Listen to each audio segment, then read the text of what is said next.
వెంకటేశ్వర స్వామి, ఆ కలియుగదయం వెంకటేశ్వర స్వామి తిరుమల లడ్డు మహాప్రసాదం. ఆ విషయంలో చంద్రబాబు నాయుడు గారు, కూటమి నాయకులు, అలాగే పవన్ కళ్యాణ్ గారు వీళ్ళందరూ చేసిన మహా కుట్రని ఈరోజు సిబిఐ సిట్ ద్వారా బద్దలుగొట్టారు.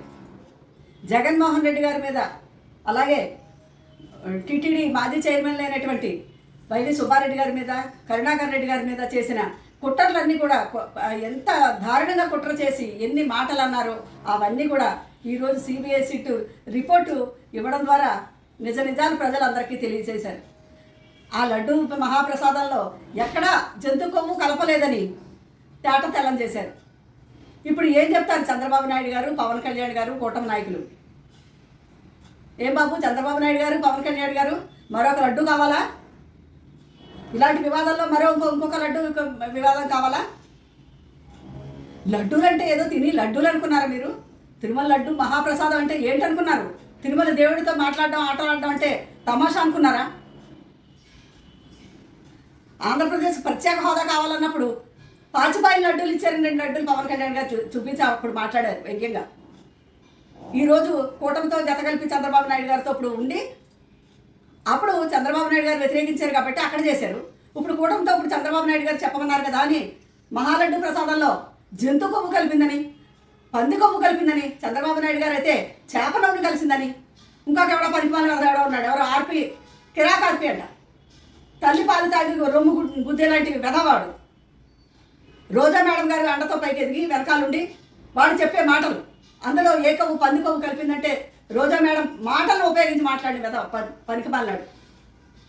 ఇలాంటి వాళ్ళందరినీ చేరదీసి ఇలాంటి వాళ్ళందరితో కూడా మహాలడ్డు ప్రసాదాన్ని ఎంత వివాదం చేశారు.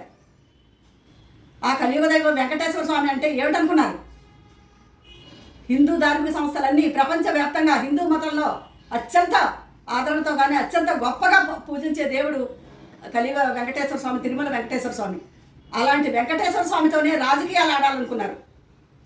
ఎందుకంటే జగన్మోహన్ రెడ్డి గారి హవా తట్టుకోలేక మీరు ఈవీఎంల ద్వారా జగన్మోహన్ రెడ్డి గారిని ఓడించిన, వైసీపీ పార్టీని ఓడించిన, ఆయన బయటకు వస్తుంటే ఆయన హవా కానీ ప్రజల్లో ఆయన గూడు కట్టుకునే ప్రజలందరూ ఉన్నారు. ఆయన ఎలాగైనా సరే ఒక చెడ్డగా చిత్రించాలని రాగానే మీరు దీనికి దానికి ఒక శ్రీకారం చుట్టారు, ఏదో విధంగా చేయాలని. 2024 సెప్టెంబర్ 18న మీరు క్యాబినెట్ మీటింగ్లో మీరు ఈ విషయాలు మాట్లాడుకున్నారు. మంత్రులు సమావేశం పెట్టుకుని, ఎమ్మెల్యేలందరినీ పెట్టుకుని మీరు ఏదో ఒక విధంగా పెట్టాలనుకుని పెట్టి అక్కడ ఐఏఎస్ శ్యామలరావు గారిని తిరుమల ఈవోగా పంపించారు. అలాగే వెంకన్న చౌదరిని కూడా పంపించి ఈ కుట్రలో భాగస్వాములు చేసి వీళ్ళందరినీ కూడా వాళ్ళ ద్వారా కూడా అక్కడ రికార్డులన్నీ మార్పించుకుని ఇంకోటి చేయాలని వాళ్ళందరినీ పంపించి కుట్రకి ఆ రోజా పోసారు మీరు. అక్కడి నుంచి జరుగుతున్న వ్యవహారాలన్నీ కూడా మహాప్రసాదం లడ్డూలో జంతు కొవ్వు కలిసిపోయిందని ఇన్ని రకాల మాటలు మాట్లాడి ప్రపంచవ్యాప్తంగా ఉన్న భక్తుల, వెంకటేశ్వర స్వామి భక్తుల మనోభావాల్ని, హిందువుల మనోభావాల్ని దెబ్బతీసేలాగా ప్రవర్తించారు మీరు. అప్పటికీ కూడా సుబ్బారెడ్డి గారు సుప్రీంకోర్టుకి వెళ్ళి మా మీద ఇలాంటి నిందలు వేస్తున్నారు, మా మీద ఎంక్వైరీ చేయండి అని స్వయంగా వెళ్ళి వాళ్ళు చెప్పుకుని అక్కడ ఎంక్వైరీ చేస్తే వేయించమంటే అప్పుడు సుప్రీంకోర్టు మొట్టికాయలు వేయలేదా మిమ్మల్ని? ఒకే దర్యాప్తు సంస్థ ఇచ్చిన ఆధారాలు పట్టుకుని మీరు ఎందుకు ఇలా పెడుతున్నారు? ఇంకో దర్యాప్తు సంస్థ కూడా చెప్పండి అని చెప్పలేదా? ఏం చేశారు అప్పుడు? ఆ సుప్రీంకోర్టు మొట్టికాయలు కూడా పక్కన పెట్టి ఇన్ని రోజుల నుంచి, ఇన్ని సంవత్సరాల నుంచి మళ్ళీ సిట్ అని ఇవన్నీ వేసుకొచ్చారు. దాని మీద సుప్రీంకోర్టు సిట్ వేయడంతో భగవంతుడి దయవల్ల వల్ల, అలాగే ఆ భగవంతుడి యొక్క నిజంగా ఆ దేవుడి దయ, వెంకటేశ్వర స్వామి వారి దయ జగన్మోహన్ రెడ్డి గారి మీద, లేకపోతే ఈ సుబ్బారెడ్డి గారి మీద, కరుణాకర్ రెడ్డి గారి మీద ఉన్నది కాబట్టి, ఎందుకంటే నిజ నిజాలు ఇప్పుడు బయటకు వచ్చాయి.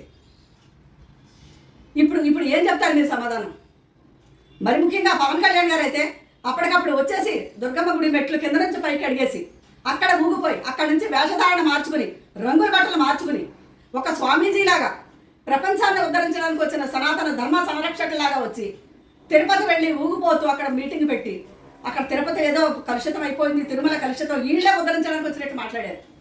ఇప్పుడు ఏం చెప్తారు సమాధానం? ఏ విషయంలోనా రాజకీయం చేయండి కానీ ఇలా దేవుడి విషయంలో కాదు. మీరు ఒక్క మాట కాదు, ఏ విషయాన్నైనా చంద్రబాబు నాయుడు గారు రాజకీయాన్ని వాడుకుంటారన్న దానికి మరొక పెద్ద నిదర్శనమే ఈ తిరుమల మహాలడ్డు ప్రసాదం ఒక వివాదం. ఇలాంటివన్నీ ఇప్పటికైనా తెలుసుకుని ఉండాలని, అలాగే ఈ ప్రవచనకారుడి కింద బయలుదేరి చెప్పడం మొదలుపెట్టారు. ఎవరు? మన పవన్ కళ్యాణ్ గారు. ఇవన్నీ చూసి ప్రపంచం విస్తుపోయింది. పవన్ కళ్యాణ్ గారు ప్రవచనాలు చూసి ప్రపంచం విస్తుపోయింది మాటలు. ఇప్పుడు దానికి ఏం చెప్తారు? ఈ బీజేపీకి సంబంధించి ఎక్కడో ఆవిడెవరు తెలంగాణలో ఉంటుంది, ఆవిడ ట్రైన్లో కొడుతుంది, చెత్తలు కట్టుకుని బయలుదేరింది. ఇలాంటి వాళ్ళందరూ ఏం చెప్తారు? స్వామీజీలని పేరు చెప్పుకున్న వాళ్ళు కూడా సనాతన ధర్మం మంట కలిసిపోయింది అన్నట్టు మాట్లాడారు. ఇప్పుడు వాళ్ళందరూ వచ్చి క్షమాపణ చెప్పాలి. ఎవరైతే ఈ విషయం మీద మాట్లాడారో వాళ్ళందరికీ మీకు నిజంగా చిత్తశుద్ధి ఉంటే, మేము అనుకోకుండా తెలుసుకోకుండా మాట్లాడాము, తప్పైందని వచ్చి క్షమాపణ చెప్పండి. అప్పుడైనా మిమ్మల్ని భగవంతుడు క్షమించి వదిలేస్తాడేమో. మీరు అలా చేయని రోజు ఈ పాపం అంతా మీ మెడకు చుట్టుకుంటుంది, మీ పతనం ఖచ్చితంగా ప్రారంభమవుతుంది. ప్రారంభమైన దాని నిదర్శనమే ఇప్పుడు ఈ రాష్ట్రంలో జరుగుతున్న అరాచకాలు కానీ, మీ ఎమ్మెల్యేల మీద వచ్చే ఇవి చేసిన ఈ పనులు కానీ, మీ కుట్రలు కానీ అన్నీ ఇప్పుడు బయటకు వస్తున్నాయి. ఇప్పటికైనా చేసిన తప్పును తెలుసుకోండి. జగన్మోహన్ రెడ్డి గారిని ఆడిపోసుకోవడం మానేయండి. మళ్ళీ వచ్చేది అత్యంత మెజార్టీతో జగన్మోహన్ రెడ్డి గారే. మీ తప్పులతోనే, మీరు చేసిన తప్పులతోనే జగన్మోహన్ రెడ్డి గారిని అత్యంత మెజార్టీతో మీరు గెలిపిస్తారు. ఇంకొకసారి ఇలాంటి వివాదాలు మీరు చేయొద్దని మేమందరం గట్టిగా హెచ్చరిస్తున్నాం. ఒక విషయం చెప్పాలి, ఈ సిబిఐ సిట్ రిపోర్ట్లో ఇలాగా జంతు కొవ్వు కలవలేదని వచ్చిందని అప్పటికే ప్రజలందరూ మాట్లాడుకుంటున్నారని చెప్పి ఇప్పటికి నిన్న ఒక క్యాబినెట్ మీటింగ్ అని పెట్టి దాంట్లో రకరకాల మాట్లాడుతూ ఆయన మెయిన్ ఎజెండా ఏం పెట్టారో తెలుసా అండి చంద్రబాబు నాయుడు గారు? ఈ సిట్ మనకు వ్యతిరేకంగా వచ్చింది, ఇదంతా వైసీపీ వాళ్ళు ఇవన్నీ నిజాలన్నీ బయట పెడుతున్నారు, మనం వెధవలమైపోతాం, అందుకని మీరందరూ కూడా మంత్రులు కానీ ఎమ్మెల్యేలు కానీ మీరందరూ కూడా ఇది వైసీపీ వాళ్ళు ఏం మాట్లాడినా మీరు ఖండించండి.